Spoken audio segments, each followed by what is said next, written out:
Welcome to Python 101.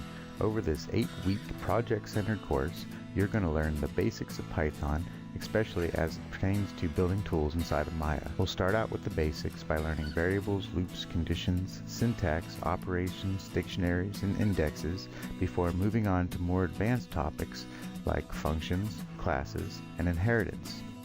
We'll also learn how to use tools that will make your scripting much easier, such as GitHub for sharing and versioning your code, and how to use an IDE like Sublime Text to make error checking and highlighting much easier.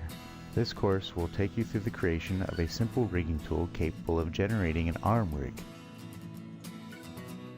To do that, we'll go step by step, first building a simple arm rigging script and making it more and more advanced with the lessons we learn each week.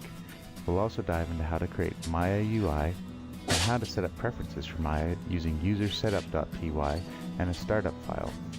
After this 8-week course, you should have the confidence you need to write simple tools inside of Autodesk Maya.